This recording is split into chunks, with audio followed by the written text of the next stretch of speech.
Que la gracia de nuestro Señor Jesucristo nos acompañe en este nuevo amanecer, hoy 11 de octubre del 2023. Estamos aquí para compartir esta palabra que nos alimenta y que nos da vida. En el nombre del Padre, del Hijo y del Espíritu Santo. Amén.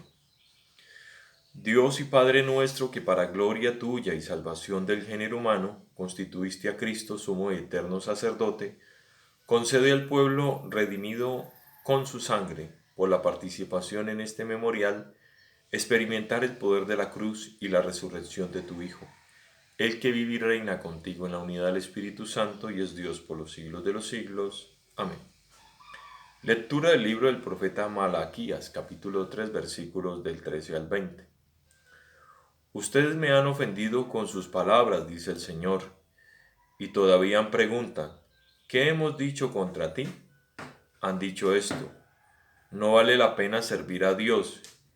¿Qué hemos ganado con guardar sus mandamientos o con hacer penitencia ante el Señor de los ejércitos? Más bien tenemos que felicitar a los soberbios, pues hacen el mal y prosperan, provocan a Dios y escapan sin castigo.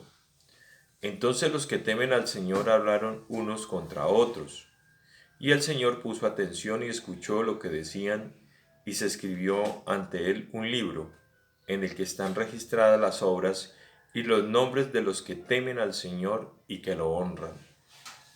El día que yo actúe, dice el Señor de los ejércitos, ellos serán mi propiedad personal, y yo seré indulgente con ellos, como un padre es indulgente con el hijo que le obedece.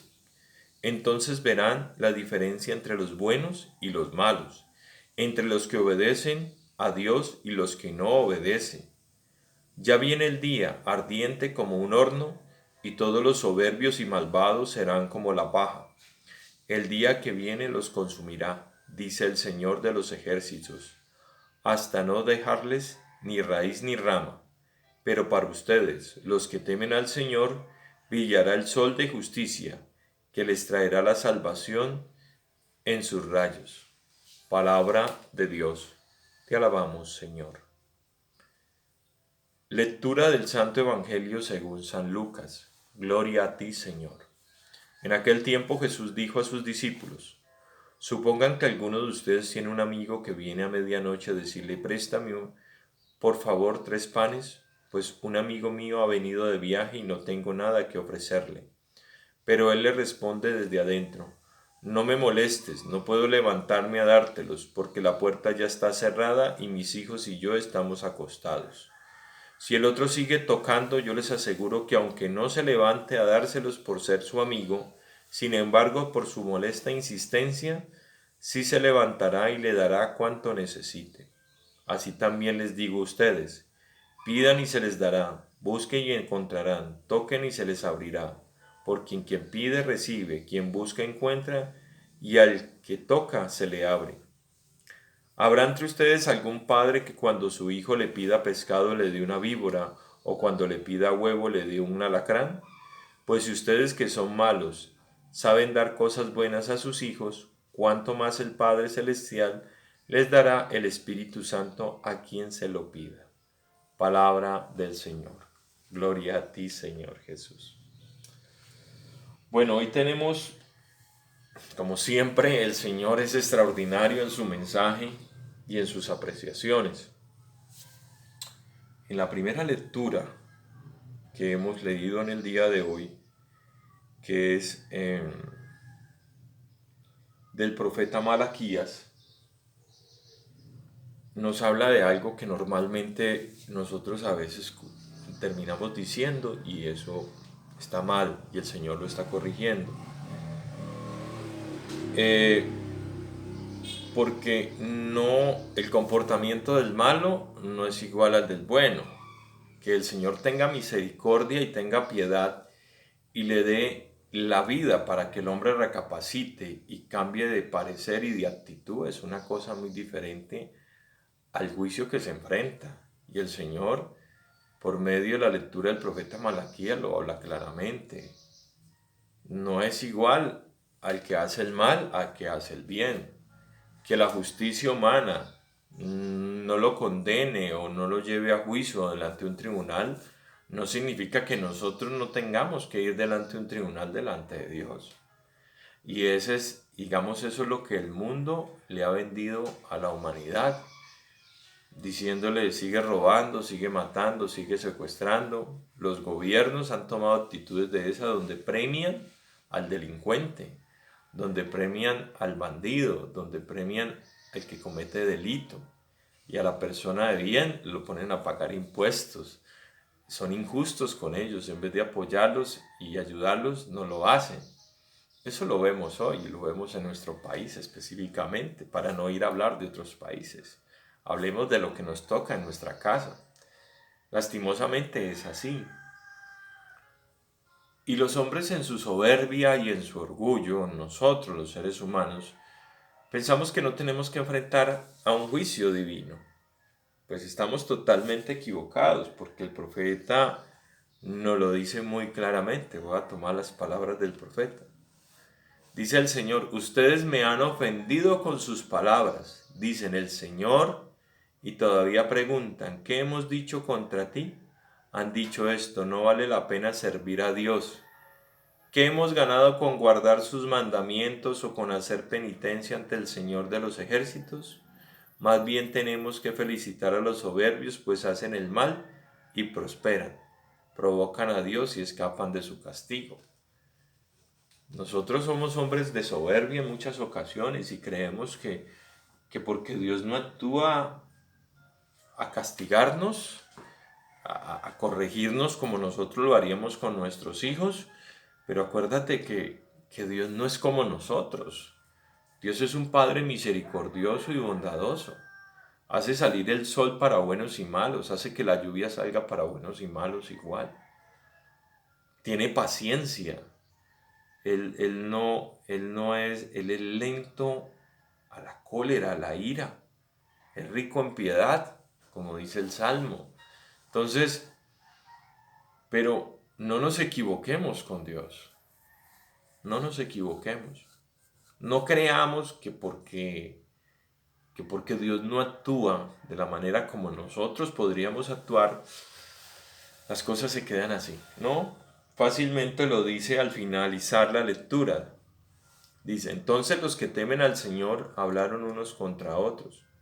El Señor puso atención y escuchó lo que decían y escribió ante un libro el que están registradas las obras y los hombres de los que temen al Señor y lo honran. El día que yo actúe, dice el Señor de los ejércitos, ellos serán mi propiedad personal. O sea, el hombre de bien, el hombre que actúa de la manera adecuada y como el Señor lo espera, dice que serán su propiedad personal. Y yo seré indulgente con ellos, como un padre es indulgente con el hijo que lo obedece. O sea, tendrá misericordia, tendrá piedad de nosotros, ¿sí? Pero ya viene el día ardiente como un horno y todos los soberbios y malvados serán como la paja. El día que viene los consumirá, dice el Señor de los ejércitos, hasta que no dejar ni raíz ni rama. No, es una recomendación personal mía. No seamos soberbios y no tentemos al Señor. A veces los hombres creen que haciendo tantas maldades y generando odio y rencor y acabando con poblaciones, asesinando personas, matando a otros por medio de la droga o extorsionando, piensan que que todos esos crímenes, porque no hay alguna entidad que los pueda llevar a juicio, van a quedar limpios. No es así. Déjenme decirles que nos tenemos que enfrentar a un juicio y es un juicio divino, donde hay un Dios que todo lo ve, todo lo sabe, todo lo puede. Y de ese no vamos a escapar. Muchos dirán: no, pues yo no creo en Dios, yo soy ateo. Tú puedes creer lo que quieras creer, pero eso no significa que Dios no exista. Punto. Así que, pues, si no quieres creer, va a ser un problema doblemente para ti, al no entender que cada uno de nuestros actos tiene una consecuencia y que tenemos que asumirlo delante del Creador. El Evangelio sigue la misma línea y lo dice claramente. pidan, pero al final dice, pero pidan, pero muchas veces nosotros pedimos lo que no es. No es que pidan a las mujeres, pidan maridos millonarios porque Dios se los va a dar. A los hombres pidan mujeres millonarias o pidan plata o el chance o el baloto, porque no. Dice claramente al finalizar el Evangelio, pidan lo más importante y dice el Espíritu Santo. Dios nos da lo que en realidad necesitamos, lo que en realidad nos hace un bien, no algo efímero, no. Miren, yo creo que ustedes me han escuchado muchas veces decirlo aquí. Si Dios sabe que el dinero, el poder, te van a llevar a tu condena, te deja como está. Porque Él conoce el corazón del hombre. Y todo el mundo no tiene la capacidad de tener dinero o tener poder. Porque en vez de hacer un bien o hacerlo una buena persona, lo termina convirtiendo en un criminal o en un tirano. Dios nos conoce más de lo que nosotros creemos. ¿Sí? Al fin y al cabo Él nos creó. Quiero hacer una pausa con esta reflexión y hablar un poquito de que hoy celebramos, hoy 11 de octubre, en nuestra Iglesia Católica celebramos un acontecimiento que fue extraordinario para nuestra Iglesia, que en 1962 el Papa Juan XXIII da por abierto el Concilio Vaticano II. Este Concilio Vaticano II cambió la forma de ver de nuestra Iglesia a la humanidad, al mundo. Siempre la Iglesia siempre había visto el mundo desde adentro hacia afuera, ¿no? ¿Por qué llega a este punto? Por todo lo que sucedió durante el siglo, la Primera y la Segunda Guerra Mundial, el tema de la Guerra Fría, todos los acontecimientos que terminaron generando tanto dolor, tanta muerte durante este tiempo. Y la Iglesia hace un mea culpa, ¿sí?, en cabeza del sumo pontífice Juan XXIII, y dice: tenemos que cambiar la imagen como la gente ve a la Iglesia, porque siempre lo vimos, durante muchos siglos se vio de una forma piramidal. Entonces se veía a la Santísima Trinidad arriba, al Papa y a todos así, ¿sí?, a los sacerdotes, religiosos, cardenales, todo el mundo así, y al último el pueblo. Y Juan XXIII dice: no, la Iglesia no es piramidal, la Iglesia es cristocéntrica. Cristo está en el centro y todos estamos a la misma distancia de Cristo. Y tenemos la misma dignidad que tiene el sumo pontífice, la tengo yo como un trabajador común y corriente, y la tiene la religiosa y la tiene el obispo. Y todos podemos llegar a Cristo, ¿sí?, porque está en el centro y está a la misma distancia. Entonces, y no solamente eso, sino que se le dice al pueblo de Dios, a nosotros como feligreses, que seamos partícipes. Entonces nacen los ministerios, el ministerio de los laicos, donde el laico participa de la celebración, donde comienza a participar de las lecturas, de los cantos, cuando comienzan a crecer todos estos grupos nuevos, ¿cierto?, que comienzan a generar dentro de la Iglesia. O sea, la acción del Espíritu Santo comienza a trabajar por cada uno de nosotros, y que somos importantes. La Iglesia se da cuenta que se tiene que hablar la misa en lengua vernácula. Siempre se hacía en el latín, ¿sí? Es importante, el latín sigue existiendo en nuestra Iglesia porque fue el idioma que se creó, digamos, que se tomó, porque era como el inglés de aquel entonces, ¿sí?, cuando comienza la Iglesia en los primeros siglos, y se toma el latín y se comienza a transformar, y comienzan a hablarse en la lengua vernácula. ¿Qué es una lengua vernácula? Es, digamos, nuestro idioma. Entonces ya no se da la misa en latín, como se hacía antes, sino que ya tú la vas a escuchar en español, ¿sí?